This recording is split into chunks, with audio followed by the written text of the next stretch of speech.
punto de vista, la batalla del Pichincha se gana por un factor: unidad.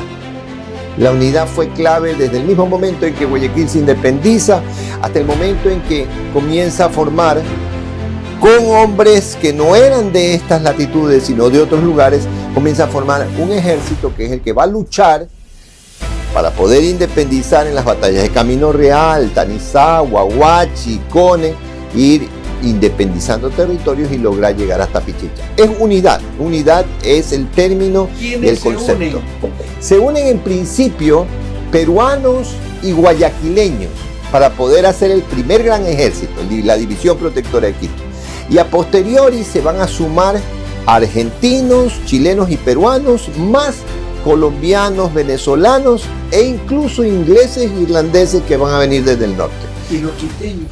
Los quiteños van a aparecer en los últimos días. Hay que decir las cosas tal y como son.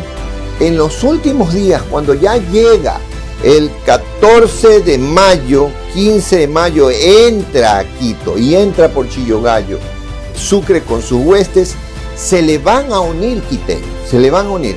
Numéricamente no es importante la cantidad de quiteños que están uniéndose, aunque claro, hay historiadores quiteños que varían la historia de la manera más proterva y dicen que sí, que fueron una gran cantidad y que guayaquileños casi ya no había. No, eso no es verdad, porque la prueba es de cuando forma el batallón Yaguachi, uniendo el batallón Tiradores y el batallón Guayaquil, Antonio José de Sucre.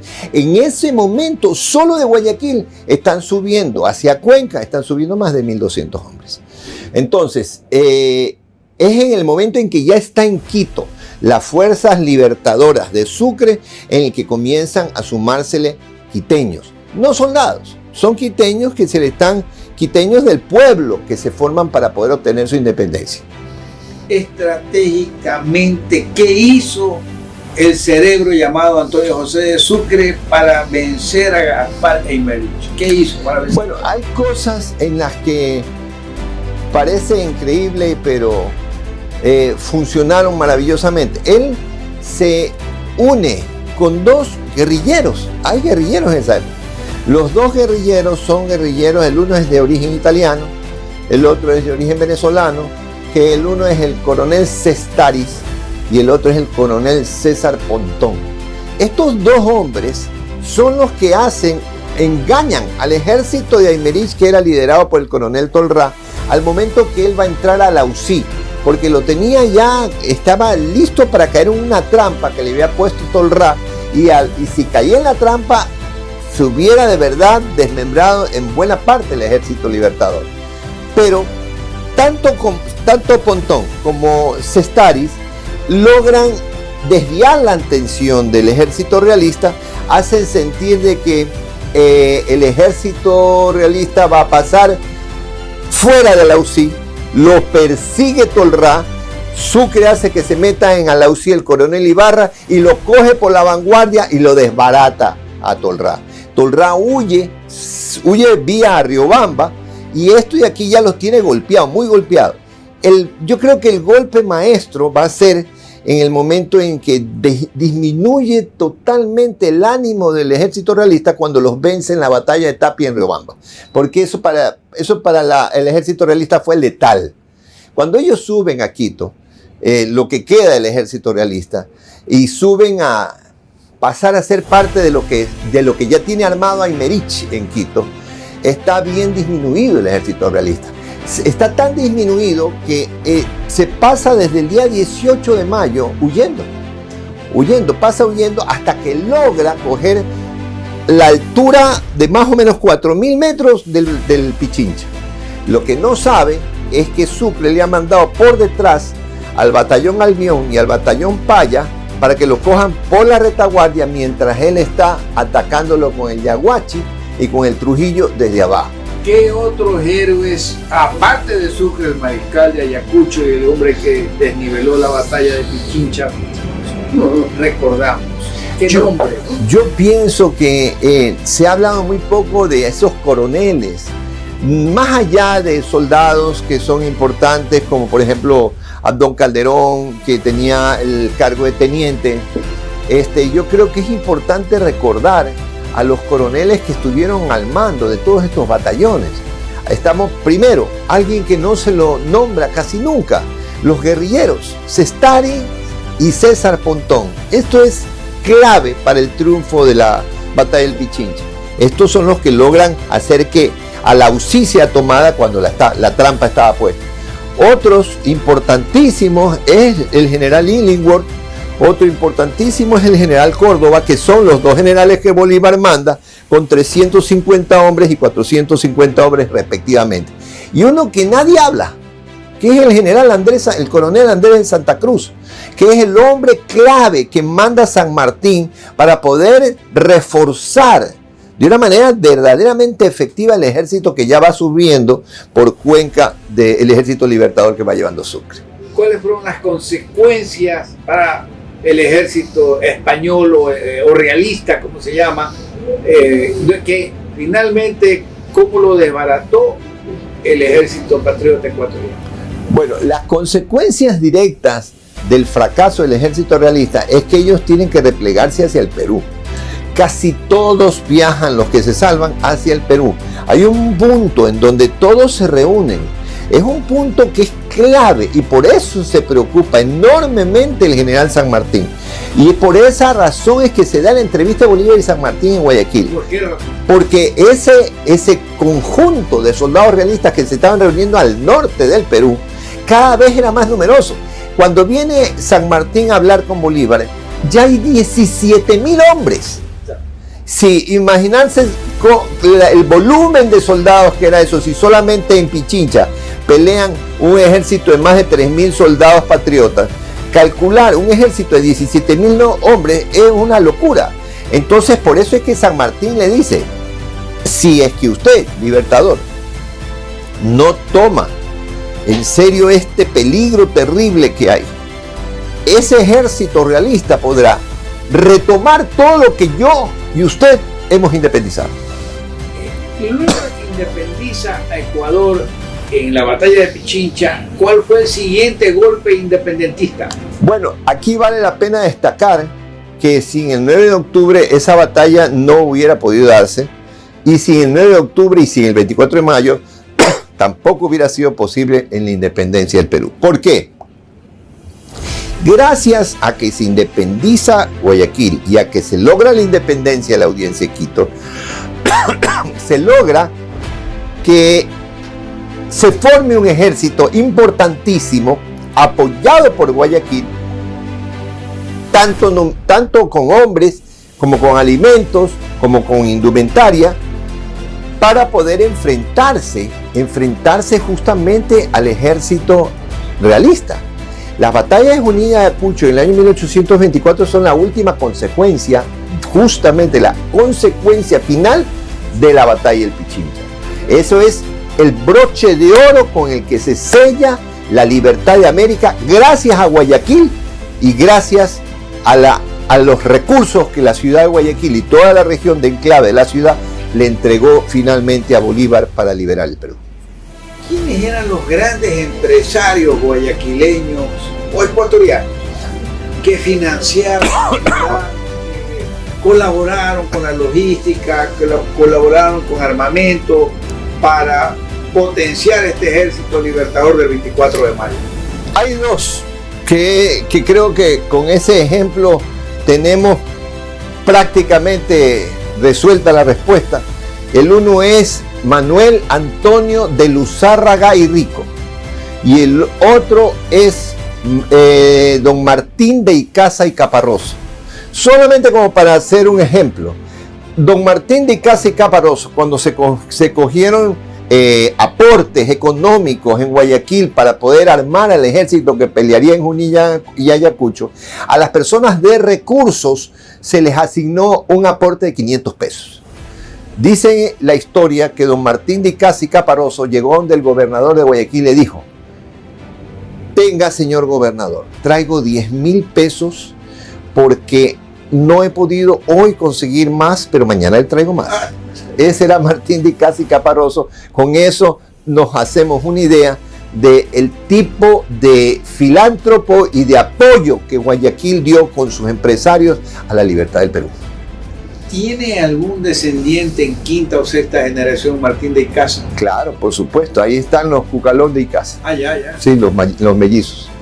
Ya, o sea, tanto Martín como Jaime. Martín y Jaime Cucalón. Y también el hermano Martín mayor. en el cuerpo de bomberos, Jaime en la empresa privada, en la compañía de Coavía, de los Estrada. De Coavía, quienes amamos los valores de lo que significa el patriotismo, entregar la vida, como lo hizo Don Calderón.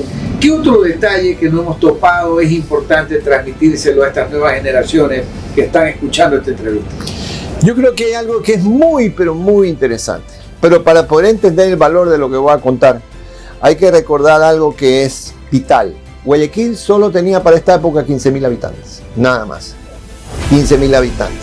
Y para la época en que se lleva a cabo la segunda batalla de Huachi, en septiembre del año 1821, Guayaquil deben haber muerto muchos hombres en los ejércitos guayaquileños que se iban formando para luchar por la independencia de la Audiencia de Quito.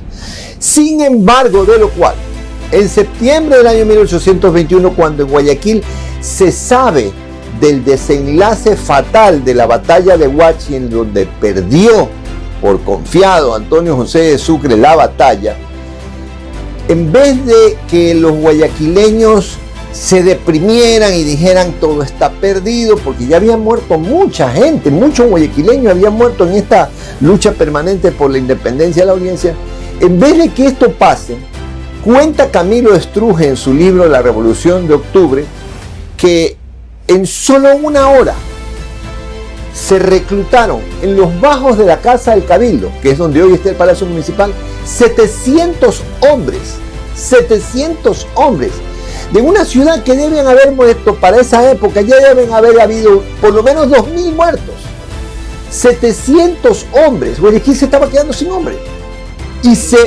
ellos se reclutaron.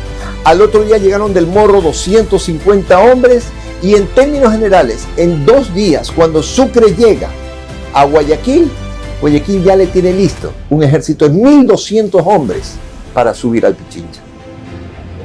El guayaquileño de esa época, del año 1800, ¿se diferencia en algo del guayaquileño actual? Yo pienso de que tenían más amor por su tierra, tenían una idea más clara de lo que es ser patriota, tenían una idea más precisa de la responsabilidad que tenían con las generaciones futuras, y sabían que no había nada más valioso en este mundo que la libertad. No había nada más valioso en este mundo que uno mismo hacerse o construirse el futuro. Ellos tenían más conciencia de eso que muchos jóvenes de ahora. Recordemos que las guerras de independencia fueron guerras de niños, donde los coroneles y los generales eran unos jovencitos de 20 y pico de años, y que los soldados muchas veces, muchísimas veces, tenían la edad de Don Calderón o menos. ¿Qué edad? Entre los 16 y los 20 años. Entonces, era una generación de jóvenes patriotas, verdaderamente patriotas, formados para luchar por su destino y por su futuro.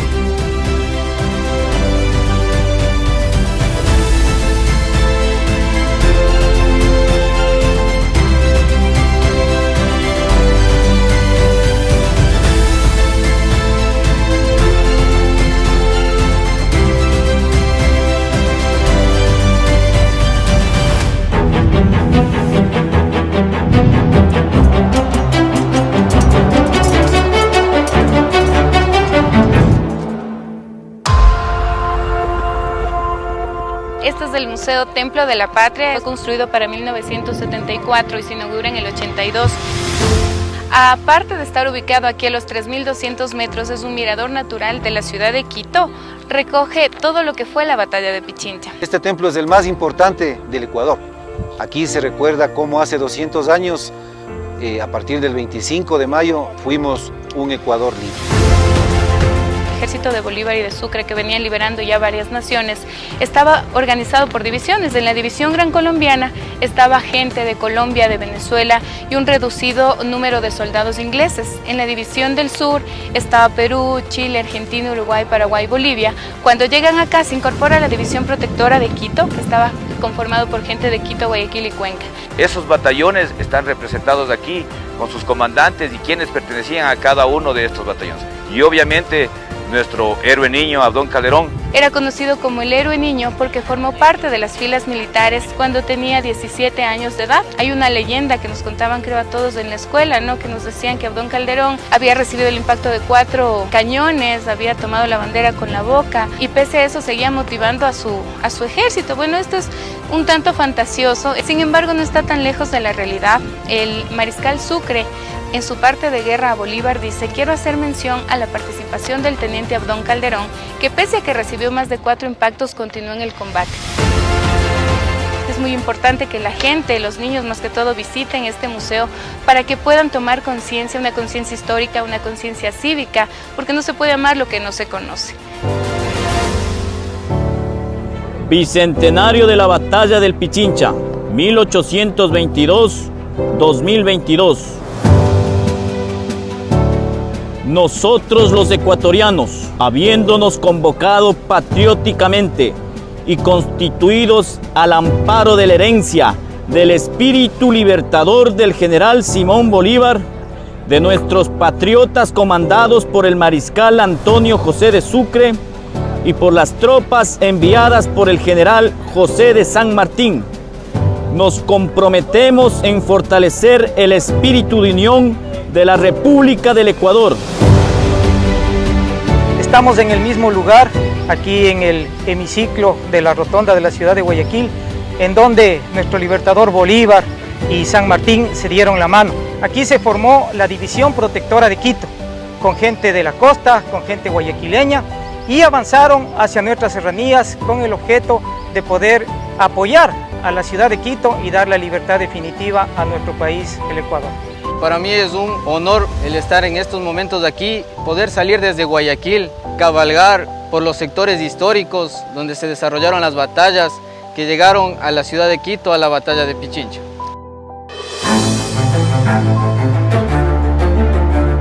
Bolívar, tomemos en cuenta que es un personaje educado en los conceptos de la ilustración, de la iluminación, el humanismo. Bolívar se pertenecía a una clase social muy importante, ¿no? Y evidentemente las corrientes de pensamientos que van surgiendo a partir de la Revolución Francesa son el detonante para construir este ideario de independencia. Toma importante fuerza también las consecuencias de las reformas borbónicas y el consecuente cobro de impuestos a la clase social de aquel entonces, lo cual provoca algunos resentimientos y por ende el proceso de creación de una independencia. Bolívar entonces junto con Sucre van consolidando todo un equipo militar. Esa visión militar que tenía él, que logró conseguir en un momento en que no se esperaba el enfrentamiento, el dar la vuelta a la batalla a favor de las tropas. Su visión de lo que estaba ocurriendo en el escenario completo es el que permite el triunfo de las fuerzas patriotas.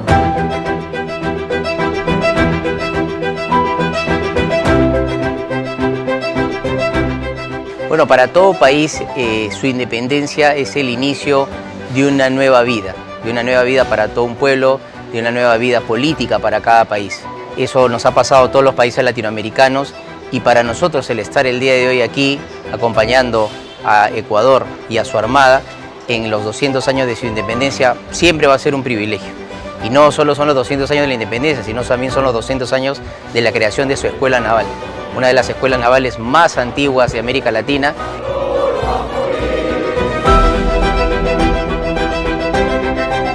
Un capítulo pequeño que no se había siempre justipreciado es la participación naval en la historiografía y en la historia de la independencia de los países latinoamericanos. Este es un factor fundamental porque el mismo Bolívar lo decía, que sin tener el control del mar, la independencia cuelga de un hilo. Nos unimos al festejo de la batalla de Pichincha que llevó a la postre de la independencia del Ecuador, festejando casi como si fuéramos un país. Entonces estamos juntos acá, haciendo en conjunto con todos los países esta homenaje a Ecuador, a Batalla de Pichincha, al ejército de Ecuador. Es una alegría muy grande. No solo compartimos el color de nuestras banderas, sino compartimos todo ese amor que tenemos por el mar, por nuestros hombres, por nuestros compatriotas. Es muy importante y lo sentimos de corazón.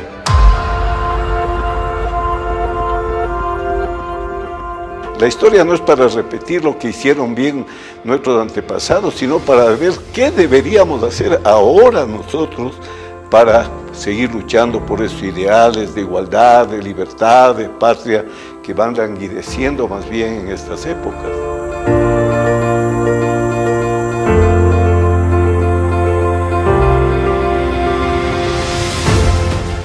Antonio José de Sucre fue designado por el libertador Simón Bolívar para ser el comandante de 1894 soldados patriotas que combatieron en los flancos del volcán Pichincha. A pesar de su juventud, Bolívar confiaba en la gran capacidad de este militar, por la manera en cómo él había conducido la guerra. Su idea de maniobra era llegar él por el norte y Sucre desde Guayaquil para liberar a Quito. Entonces, cuando manda a su mejor general con instrucciones claras, logra que Sucre sea el que conduce la gran campaña de la independencia. Su visión de lo que estaba ocurriendo en el escenario completo es el que permite el triunfo de las fuerzas patriotas. Pues nos dejó la independencia, yo creo que es el mejor legado, pero todavía tenemos que luchar para construir este país y creo que debemos recordar que todavía no conseguimos la justicia por la que pelearon nuestros mayores. Aquí podemos ver la figura del héroe niño Abdón Calderón Garaycoa. Nació en Cuenca, se educó en Guayaquil y vino con las tropas de Sucre y recibió la comisión de abanderado. Ese héroe niño que a sus 17 años ya tenía 4 batallas. Recordemos que su padre también fue un militar. Había fallecido defendiendo a Quito 10 años antes. Él es el encargado de llevar la bandera tricolor y el que a pesar de sus heridas no deja botando la bandera del Ecuador, sino que continúa alentando a su batallón. Eso está escrito del puño y letra de un combatiente argentino de la batalla de Pichincha, donde destaca exactamente que fue un héroe que fue herido varias veces y que murió como consecuencia del combate. Es preciso mencionar que Abdón Calderón no murió aquí en el campo de batalla, sino que fue trasladado a un hospital para ser atendido a causa del desangramiento. Es reconocido, puesto que el general Simón Bolívar, cada vez que se pase revista a su batallón, dejó impregnado una frase que todavía se mantiene: murió gloriosamente Pichincha, pero vive en nuestros corazones. Nosotros el día de hoy iniciamos la cabalgata con 60 jinetes, rememorando el recorrido que hicieron nuestros libertadores, desde la Atenas del Ecuador, provincia de Cañar, provincia de Chimborazo, Tungurahua, Cotopaxi, hasta llegar a las faldas del Pichincha. Cuenca es un enclave importantísimo para la batalla de Pichincha, ya que en la ciudad de Saraguro se habían unido un ejército multinacional, el primero formado en América. Habían llegado los argentinos, los uruguayos, los peruanos, los guayaquileños, los guarandeños, los machacheños, estaban también los colombianos, venezolanos y los ingleses. Hicieron lo que nosotros denominamos una pausa estratégica para organizar el ejército, para preparar logísticamente y dotar de uniformes, de armamento, poder emprender esta última campaña, esta definitiva campaña de 1822 en dirección al norte. Cuenca estaba ya desprotegida del ejército español y el ejército multinacional avanzaba hacia Quito. Sentir el calor humano, el apoyo, que debe ser muy similar a lo que sintieron nuestros patriotas hace 200 años, porque la batalla no la ganaron los militares, la ganó todo un pueblo en armas. Mi padre, don Carlos Álvarez Sá, comenzó a coleccionar arte y antigüedades, y en ese entorno aparecen en Quito las joyas y las primeras cartas de Manuela que él conoció. Estos hallazgos permiten reescribir la historia de Manuela Sáenz. Manuela, muy chiquita, a los 15 años, tiene que ver la matanza de los héroes del 10 de agosto, con lo que ella se opone de ahí en adelante al Imperio Español y se integra a la resistencia clandestina quiteña. A los 21 años es casada por sus padres con el doctor James Thorne y va a vivir a Lima, donde ella se dedica pues a hacer ya un trabajo de inteligencia militar a favor del ejército independentista del sur. Y regresa coincidentemente para cuando el ejército independentista de Colombia está llegando a Quito. Ella quiere participar en la batalla, pero no se le permite, las mujeres lo tenían prohibido. Frustrada dice, yo siento que estoy hecha para la gloria. ¿Sí? Y esta libertad de América nos corresponde a nosotros que somos mestizas y mulatas. Más adelante, Manuela se va a tener que resignar para dejarnos una descripción maravillosa de su puño y letra. Nos dice las cosas que sucedían antes, del miedo de los españoles, y después ese episodio épico que es precisamente el que estamos celebrando.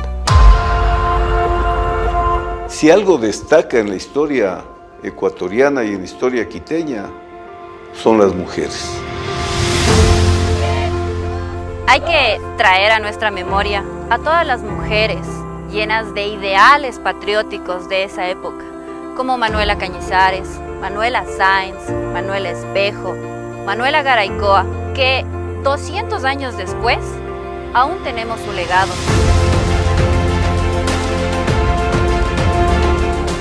Me siento muy orgullosa de vestir este uniforme militar, tanto para combinar mi profesión como lo que es del área de la salud con la vida militar. También así recordando lo que fue hace 200 años en el Bicentenario, participó una mujer llamada Ramona Castillo, en la cual participó como enfermera y ayudó a los heridos en combate. Manuela Garaycoa es mi inspiración. Ella fue esposa de Fernando Calderón, prócer del Grito de la Independencia, y madre de nuestro héroe, de Abdón Calderón, que ofrendó su vida en las faldas del Pichincha para darnos la libertad.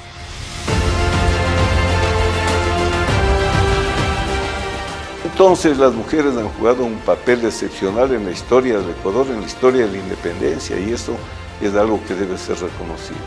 Yo creo que la mujer no recibió esto como dádiva de nadie, es una lucha de muchos años, una lucha persistente para reclamar los derechos que les correspondían y para haber logrado que esos derechos sean respetados.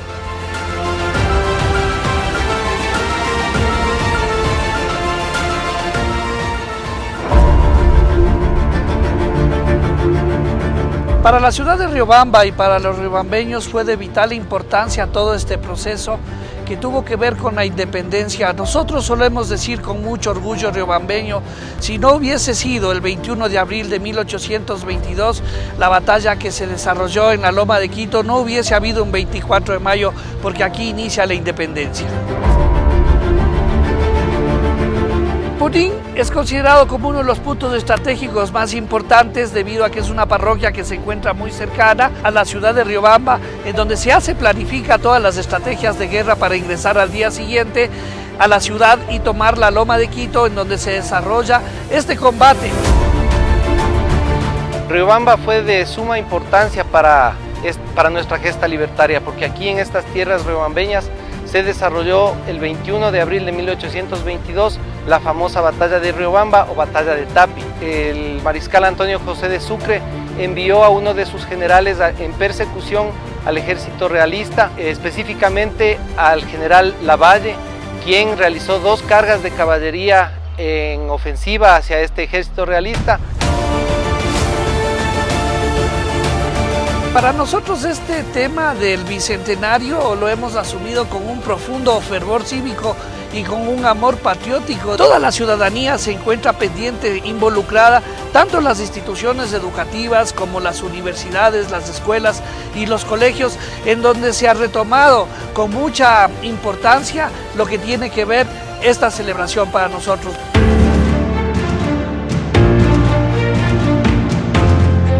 Hola.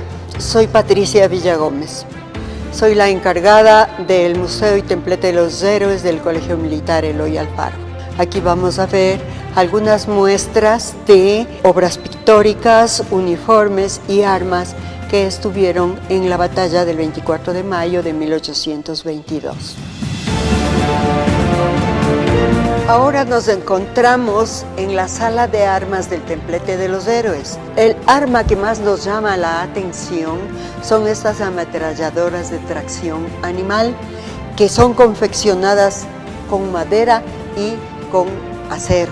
A mis espaldas vemos en estos objetos de madera conocidos con el nombre de panoplias que se exhiben armas blancas como son espadines largos que usaban los uniformados que iban al campo de batalla a caballo. Este es un cuadro de Luis Moscoso. En este cuadro vemos plasmados los hechos que desembocaron en la batalla del Pichincha, en donde vemos que la figura principal es Antonio José de Sucre, que fue designado por el libertador Simón Bolívar para ser el comandante de 1894 soldados patriotas que combatieron en los flancos del volcán Pichincha. Estos soldados, a más de 3.500 metros de altura, sellaron la libertad de nuestro país.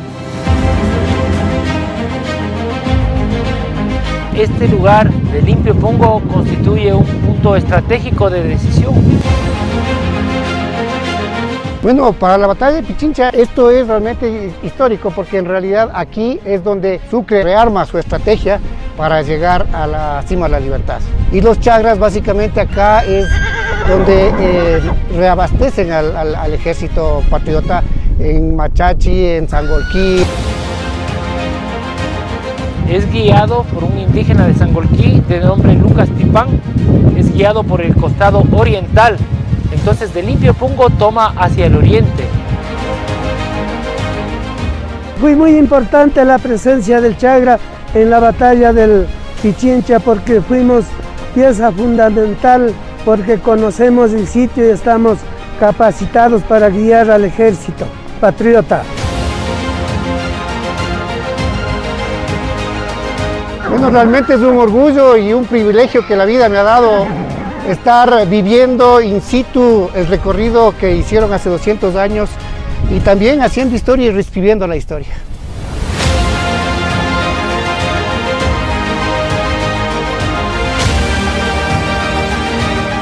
Una belleza, realmente una experiencia única, poder sentir en parte lo que sintieron nuestros patriotas, sentir el cariño de nuestra población, el acompañamiento de nuestras autoridades y recorrer aquí en Cotopaxi, en este caso en la laguna de Limpio Pongo, estar presentes reviviendo la historia nuestra de los ecuatorianos.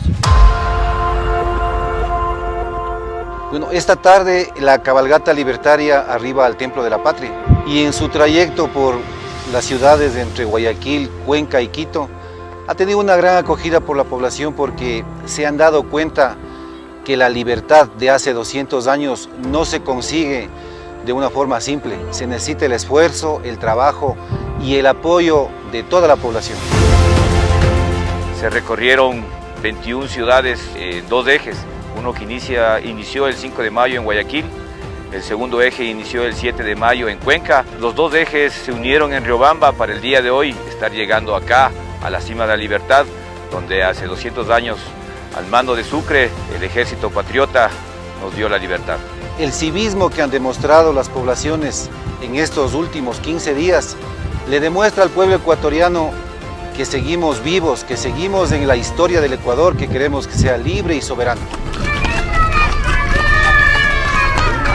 Esta batalla de Pichincha hay que verla desde el punto de vista de integración nacional, integración latinoamericana, pero también de integración social, porque fue el pueblo el que alimentó las tropas, el que completó las unidades, el que trabajó para los equipamientos, porque las guerras no se ganan solamente porque usted tenga la voluntad de hacerlo.